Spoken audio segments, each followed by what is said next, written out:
A very warm welcome to today's edition of our learning tutorial. I'm JK of JK Clothing. Today we're going to learn how to draft, cut and sew this beautiful Victorian corset you see right here.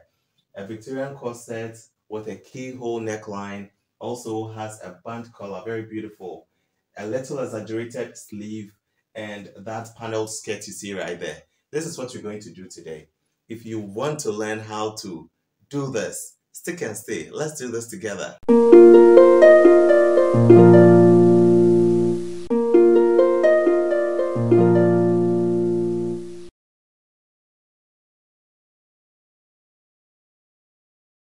Before we can design this very style, we need to first draft our basic bodice. And so this is our front basic bodice and this is our back basic bodice. This basic bodice extends only to the waist lines. In case you have your own method by which you draft your basic bodice, you can go ahead with that and then you do the various additions as we go ahead. Let's start by modifying our front bodice. Because this is a Victorian corset, we are going to move from the waist to the hip, and we do so by adding 8 inches.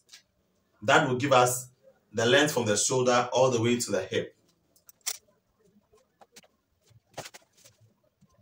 Next, we would transfer our nipple to nipple measurement, in this instance 3 3/4, all the way to the hip line. We then join this very point to both dart intervals at the waist. After we are done with this, we will divide our hip measurement into 4. The hip is 39 inches. Divided by 4 gives us 9 3/4. We will then add our 2 inches seam allowance as had been added to the basic bodice to the hip too. We will then join the hip to the side seam of the front bodice. The next point is to move from the shoulder to nipple point upwards by 5 inches. This is because the client wants the Victorian corset to cover almost all the bust without exposing much on the top. At this point, we want a dart interval, that is the shoulder dart interval, of 2 inches as we had at the underbust and the waistline. The dart interval for the shoulder at this 5 inches point is 1 inch. And so if we need 2 inches, we need to take ½ inch from both sides. Each of these points is to be drawn and connected to where the shoulder dart ended. The next point is to move from the bust line upwards. This is to give us the cleavage, and so how deep you want the cleavage to be exposed. That is how long or short you'd make this very point. And so because we want most of the bust, because we don't want much of the cleavage to be exposed, we would go up by 3½ inches. Ordinarily, I would have done 2 inches, but because the client doesn't want it to expose much of the breast, we would move up by 3½.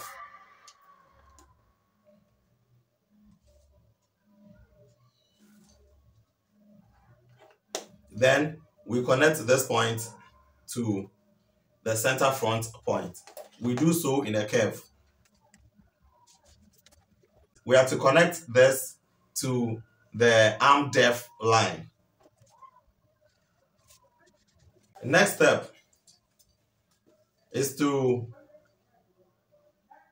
mark a point here, which is equal to the nipple to nipple measurement divided by 2. We have 3¼ here, and so we'll mark 3¼ on this side too, starting from the nipple point.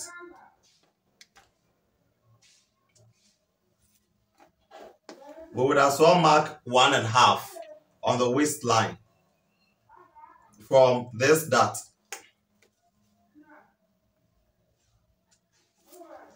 Then we'll draw a line connecting these 2 points and then touching the hip line. We want to clench the waist the more, and so we would mark 1/2 inch on the waistline here. Because this dot should not affect the bust point, what you do is that we'll connect a line from the bust point, not exceeding it, all the way to the 1/2 inch we marked here, and then we will as well move to the hip line. That is to join this point at the hip line. We do not want this very part to look so boxy as we see here. We want it to assume some level of curve. And so we will refine these points a bit. We do same for the other dot. Because we want the Victorian corset to have lots of panels. The more panels we have, the more bones we can insert, and that will give it more structure. What you are going to do is that we take 1 inch from this very dot towards this area, and then we do the same for the center front towards the hip area on the hip line.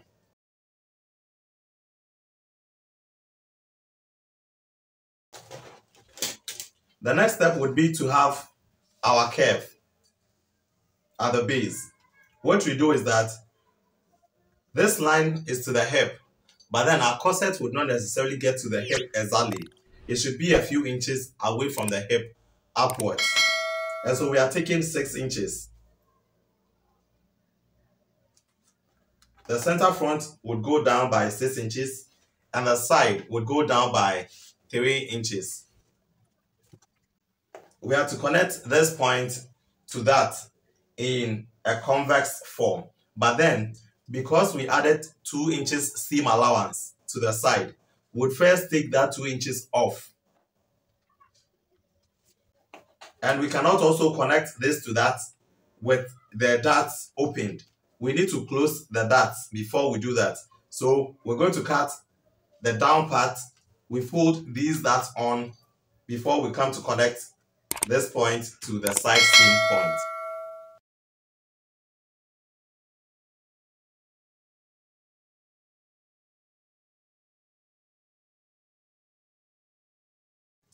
The next thing is that because we are going to have a keyhole neckline, we need to connect this point to that point. Once we have connected these 2 points, we can put up the shape. That is as we would want the hole to look like. Let me first start by squaring this off. Let me do 1/2 inch.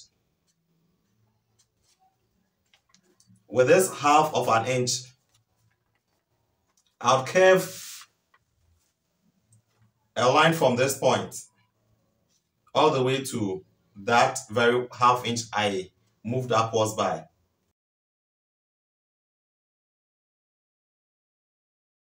And so what you're going to do right now would be to cut the corset part, and then we leave the top part. Before I do the cutting, I have realized this per experience, that when these darts always get to the hip like this, and then you finish sewing, you'd see that usually the center front of the Victorian corset, you see a bit of space in between this and the person's skin. That is, it's not able to really flatten the waist, especially at the lower abdomen, so well. As such, I have decided to clench this very part by a few inches. And so let me refine this before we do the cutting. Let me take 1/4 inch on both sides. I'm taking 1/4 inch on both sides of the dart at this very point. so that we connect them back onto the waist lines. So I'll take a cutter from here, cutter from here, cutter from here, and then cutter from here, and connect all those lines to the waistline dart.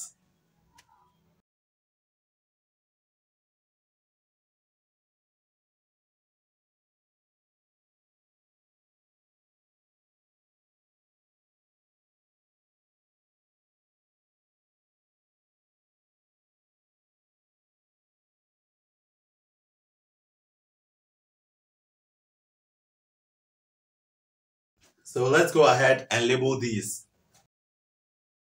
The arrows go up, indicating where the neck part is. Okay, I've had to put everything back on so that we learn how to draft the keyhole neckline. Initially, our shoulder dart was coming in between here, but because of the corset nature of this dress, we had to widen the dart at the upper part of the shoulder, that is on top of the bust line, and so we opened it more by 2 inches. Because of that, this very line we had here, if we are to cut this same thing to be inserted onto the dress at a later part, we would have an excess in between these two. That is, this one, number 1 and 2 would get to this point, and then number 3 would also start from that point. And so it means we would have these being an excess of the top, that is the yoke, as against the corset itself. And so what we do is that we would rather fold where this dart was extended to and where that dart was extended to. We fold these two so that where number 3 and number 2 meets like this, we would have the same thing meeting at the yoke. Which part would come and meet this number 3 and 2 exactly the same, right? And so it means we're going to have number 2 and number 3 at this point. And when it does this, it means we wouldn't have any excess. But then, once we do that, it means that our across chest measurement, which was 12.5, will then change.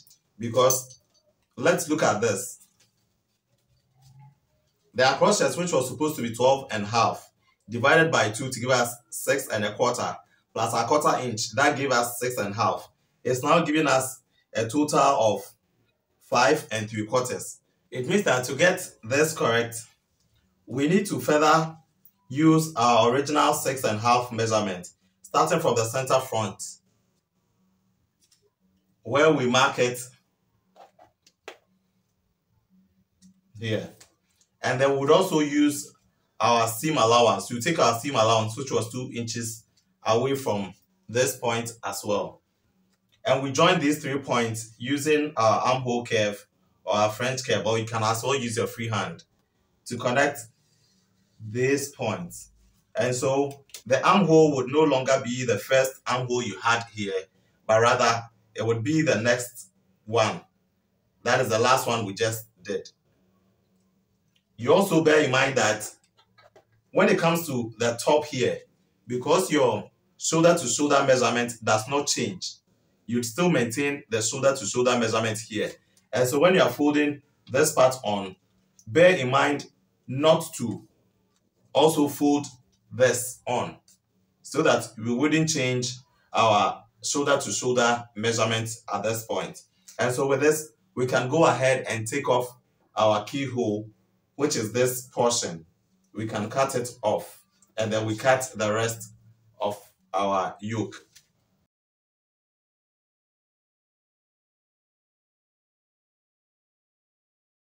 We can go ahead and then we modify the back pattern as well.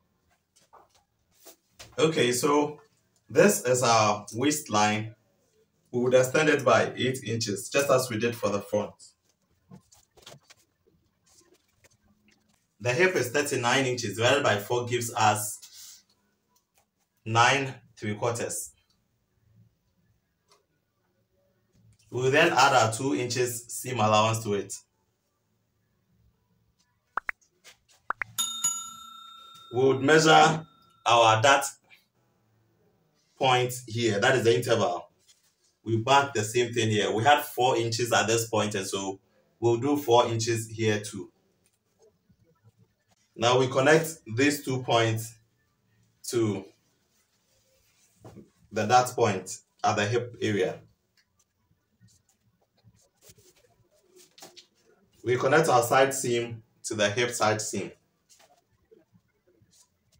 We would want to take ½ inch dart from the waistline on the side as well. We do so by taking off the 2-inch seam allowance first, and then we divide these into 2. So we have 4. The midpoint would be 2 inches.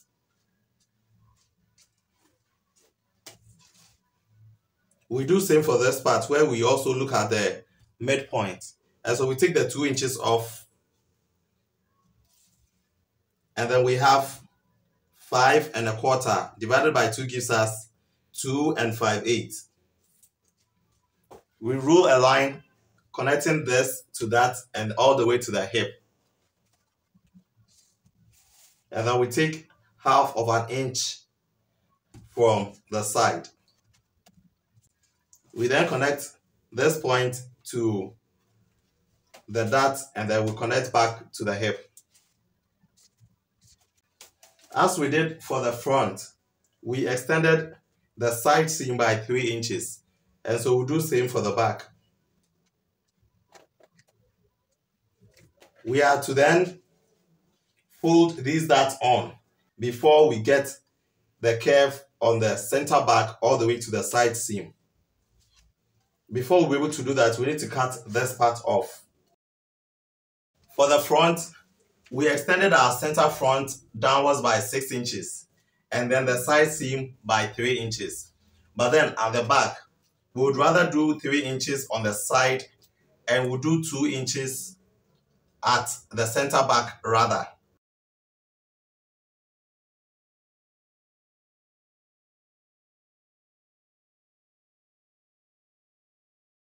Before we connect this to this, we need to take off our 2 inches seam allowance.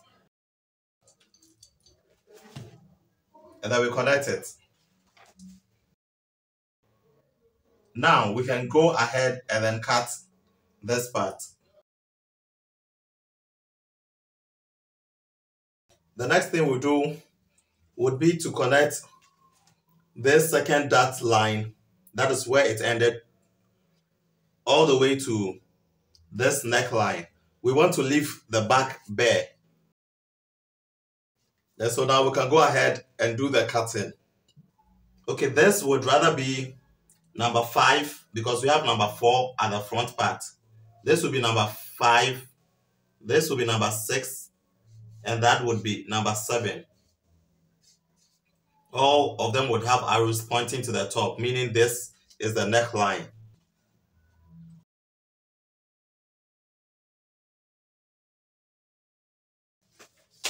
Because I'll be cutting the neck off and we'll be using just this part, I need to know the length of the neck hole, that is the back neck hole. This is 3.5. Let me write the 3.5 here. It will guide us when we are fixing a collar for the dress.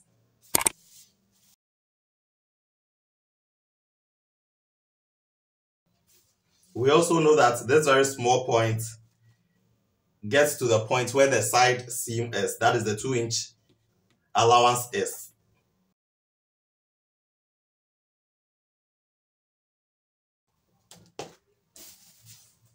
This is the center back for number 7.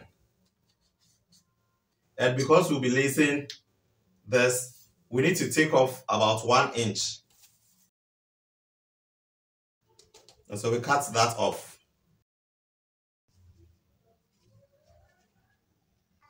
And so this is what we are going to have. We are going to add our seam allowances to this. under normal circumstances, if we're not going to add any yoke to our Victorian corset, it means that we would not add any seam allowances to the top part.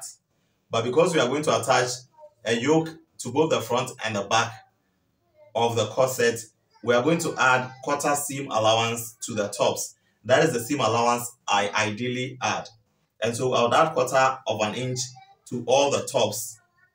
And then I'll add quarter of an inch to the down of these as well. That is the down parts of the yoke as well.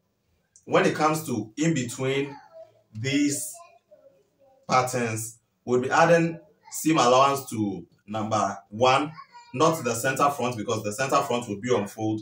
We'll add it to this very sides, the side of number 1 and this side of the number 2. We'll do same for this side of number 2 and this side of number 3. We'll do same for number 3 and 4. That is in between number 3 and 4. But then when it comes to the side of number 4 and the side of number 5, we will not add any seam allowance, because in the pattern we had added 2-inch seam allowances to them already. And so we will not add any seam allowance to these. But then in between number 5 and 6, we would add seam allowances. So will we add to number 6 and number 7. But at the center back of number 7, we wouldn't add any seam allowance. Same thing applies to the down part. We are not adding any seam allowances to these very portions as well. And so we are using the same method to go and then cut our violin or stiff or the gum stay, as others may call it. We are going to use this method to cut those, and then we use those patterns to also cut our lining. After we are done with that, we would use that to also cut the self, that is the fabrics themselves. We'll do that and then come back to continue.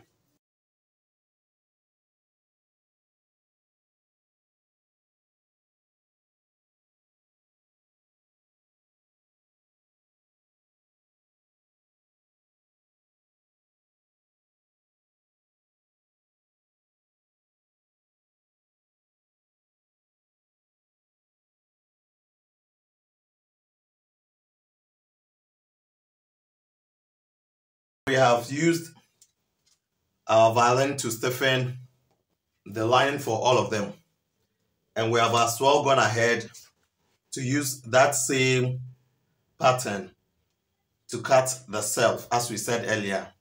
One thing very important and worthy of notice is that you should label them so that it doesn't become difficult when assembling them. At any point in time, you should label them. And so I have labeled these as well as the self. I have labeled them accordingly. And so once we pick this, which is the number 1, initially it was on fold. We have opened it here. And so all that we do is to place number 2 on the side here. The other one is beneath.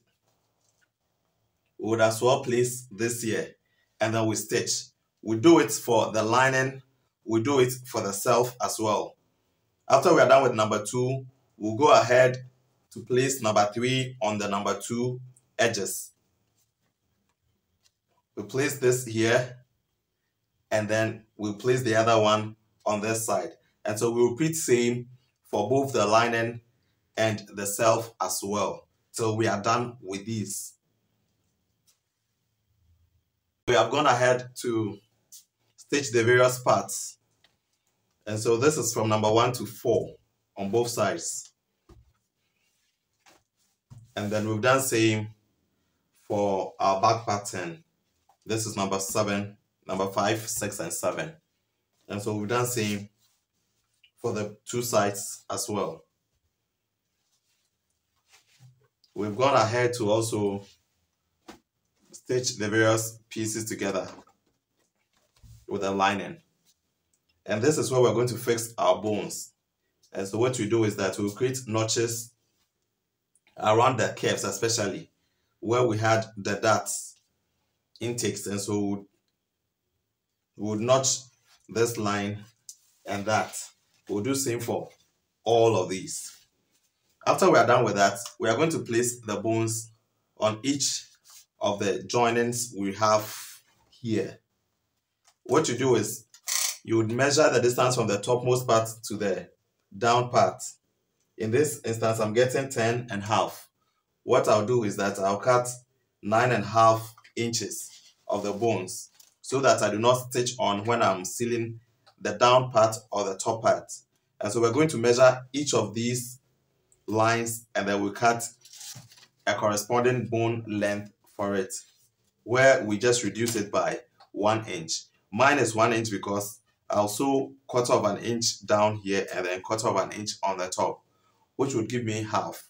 And so when I do 1 inch, it means I'll still be short by ½ inch, where my stitches would not really touch the bones. I have cut 2 pieces of each of the bones, with the exception of the center front, which would be just 1 bone. I'll be placing them on the stitch lines, where I'll open these seams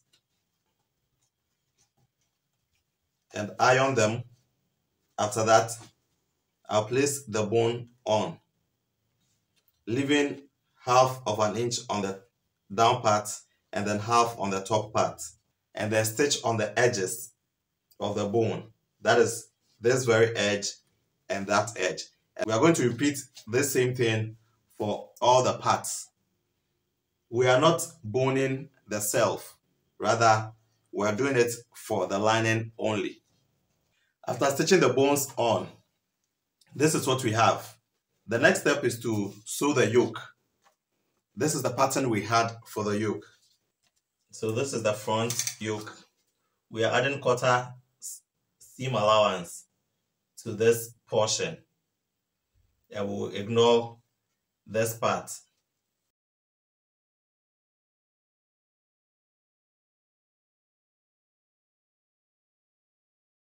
Because I'll be finishing this part, which gives us the keyhole, instead of extending the 1/4 inch seam allowance from this portion, I have moved backwards by 1/4 of an inch.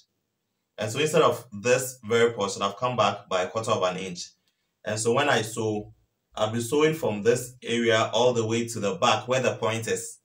And then I'll be able to sew downwards like this, so that we are able to stitch the whole of this portion out.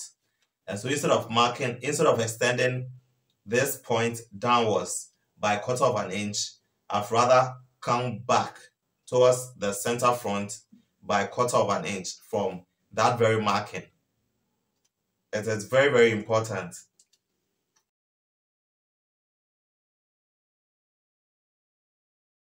Okay, so after we are done cutting the front yoke, this is our back yoke.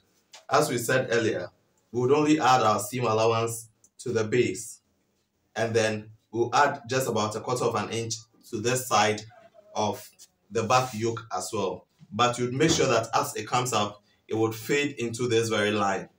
Yes. And the other parts of this back yoke would all be cut the same. We are cutting 2 pieces from this.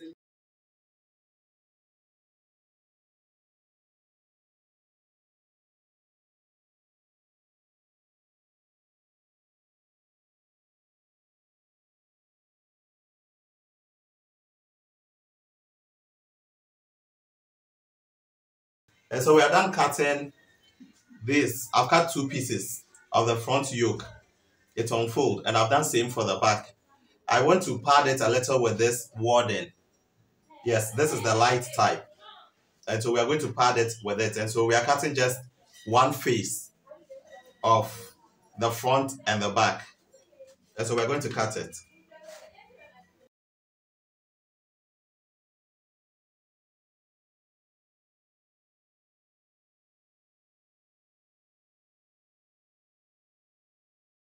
Once we are done with this, we are going to iron them together. So after fusing the wording with our fabric, we are using another of the same fabric to face this whole thing. And so we're going to sew where the keyhole would be. We are going to sew this portion all along, and then we sew here as well. We will leave this place unsewn and that place unsewn, and the rest we will leave it as that. We would as well not finish the neckline. When it comes to the back yoke, we are going to do the same, but then we'll sew this very portion and we'll leave the rest unsewn. We'll repeat same for this part. Okay, so we are going to turn this inside out, and this keyhole is stitched, finished. What we are going to do next is to stitch this from the dot line we indicated earlier. We have to stitch this on, and then we do same for this part. And so I'll turn it like this and then match this dot line to this, and we'll sew all along till we get to the 2 inches as we had indicated in the pattern, and repeat same for this other side. After we are done with this, we'll go to the back pattern as well. This is the center back, and we had matched this to the second dot line. It becomes quite difficult to see from this angle, but this is where the second dot line is, and this is where the first dot line also is. And so we are going to also place this down here, matching this point to the dot line like this, and we'll stitch this on. We'll go and do same for the other part. After we are done with fixing the yoke on the dress, this is the back pattern. We would put the lining also squarely on it, and then we sandwich the yoke in between. So as it stands now, we are going to finish the top, we'll finish the down part, we'll go and sew them, and then we'll do all the notches and then all the finishing as we do for our regular Victorian corset. That is finishing the down part and the top part. We'll repeat same for this very portion as well, and then we go to the front pattern. We'll do the same, where we push away the yoke and then we place our lining on squarely. We'll pin this and we'll go ahead to stitch the top part. We'll finish the down part as well, leaving a gap at the various edges so that you'll be able to pull the whole thing through after we are done stitching.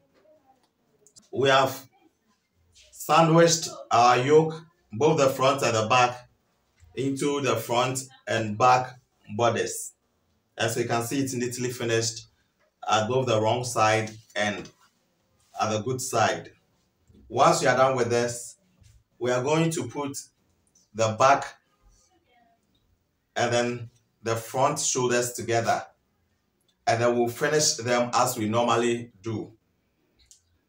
Bear in mind that with the back pattern, the back yoke, we finished this part, and so it is neatly finished. But when it comes to the neck hole, I did not finish the neck hole, neither did I finish the shoulder.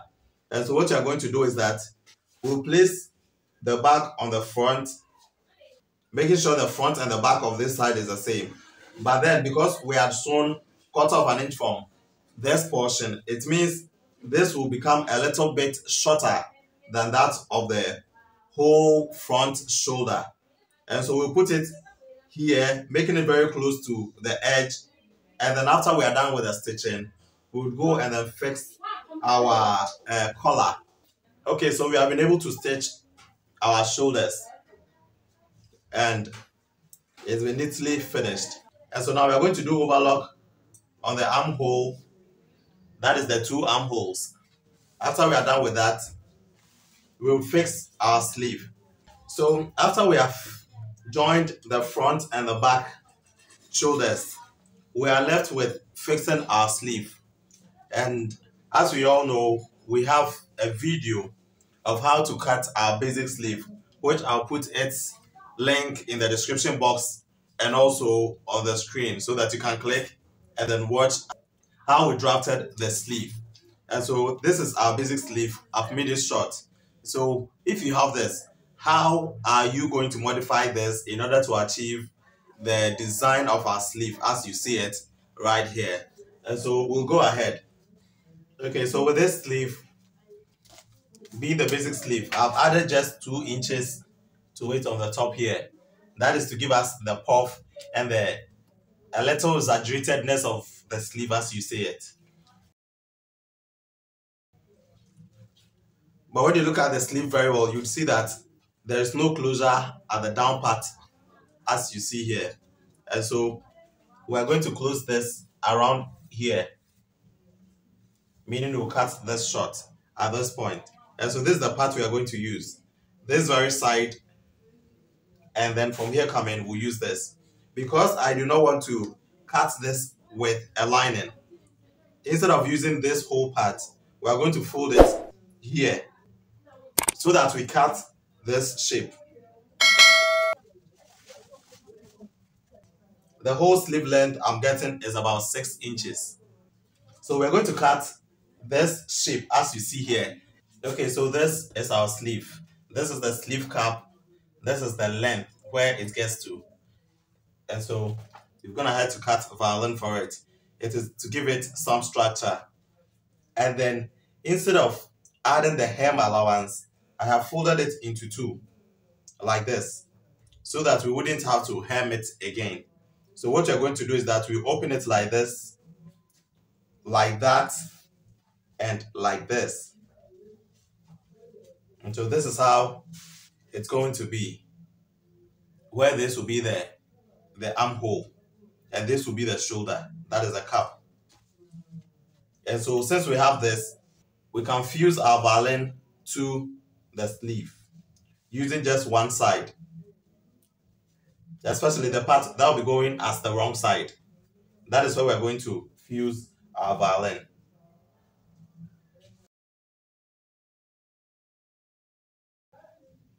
One side of the sleeve, that is the wrong side. We flip this other one on, finish the edges by neatening or doing an overlock on them. Remember that we added 2 inches to the basic sleeve, that is the top, when we're cutting the fabric. And so what we are going to do is that we are going to fold that 2 inches from the cap. And so this is the center.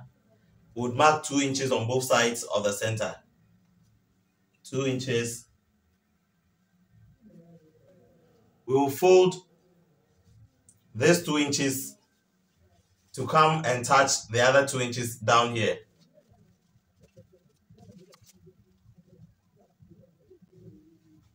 And so it's like folding a pleat of 1 inch. So this is the down part and this is the good part. We do same for the other side.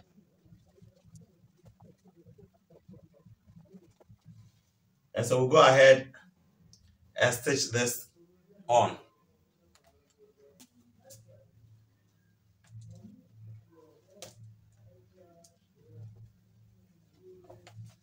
And so after we are done with that, we'll turn it this way so that it gives us that curve. That is the shape we see here.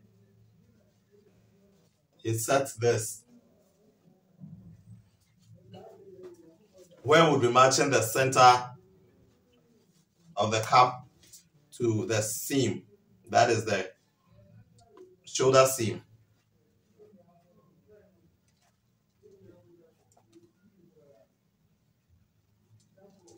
And so we'll go ahead and stitch this like that. After we are done inserting our sleeves, shape the body, taking off the seam allowances that we had added onto our pattern initially of 2 inches, we'll go ahead and then we take that off. And so we'll sew the side and side and shape it, and then we'll fix our eyelets, and we'll be done with the body itself. And we'll now go to finishing the neckline. For the collar, we have divided this fabric into 2. This is about 17 inches. And then we'll fold it again to this side.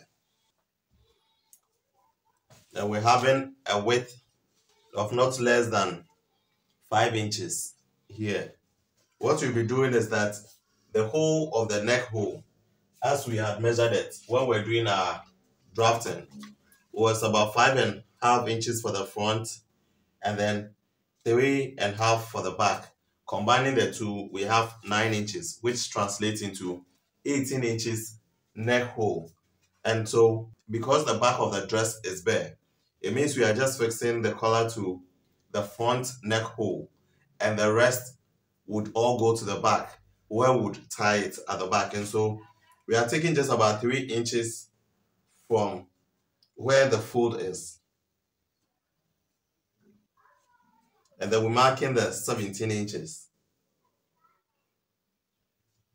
This 17 inches could be more or it could be less, depending on how long you want the back to be. After the 17 inches, because the total neck hole is 18, we divide it by 2, we have about 9 inches. This is 9 inches, and then we'll go up by 1.5 inches at this point. So what you are doing is that the front here would come up straight, and then it will start lifting till it meets the 9 inches at the 1.5 mark that we projected upwards. And then we'll just continue.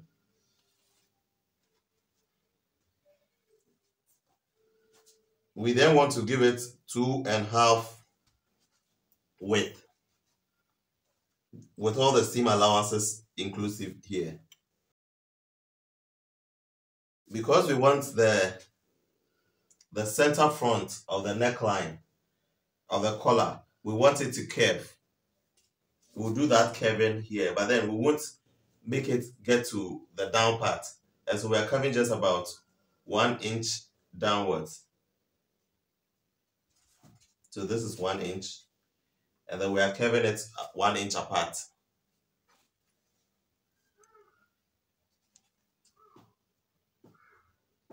This is 1 inch, and so this is where we are curving.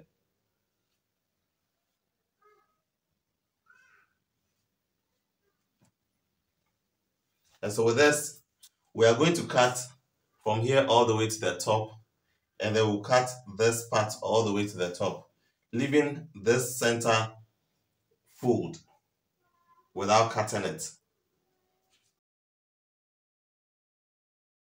So this is what you should get when you open it up. And same for the lining. For the down part, we're going to fold it and give it a hot press. After we have folded this very edge, the next thing would be to go and sew the two together. Sewing it at the top here and then to the other side. And so we're going to sew that, and then we'll come and fix it on our neckline. But then, instead of making it this long, I've decided to make it a bit short so that I'll be able to lock it at the back. Initially, I wanted to tie it, but I think closing it at the back will make it much more simple. And so if you'd want to tie yours, you can use a longer length so that you can tie it at the back. But because I want to use a Velcro strap or hook and loop to, close it at the center back like this, it means I'd have to use the neck circumference, which was 18 inches. And I would add just about 1 inch to it to make it 19, so that you're able to overlap about 1 inch at the back. So that's what you're going to do right now. So this is the beautiful corset we made. Thank you so much for watching till the end. Don't forget that the video for the skirt is also up for view. You can just follow this link to be able to watch that video. We would also put the link in the description box below so that after you've watched this video, you can go and then look it up. Thank you so much.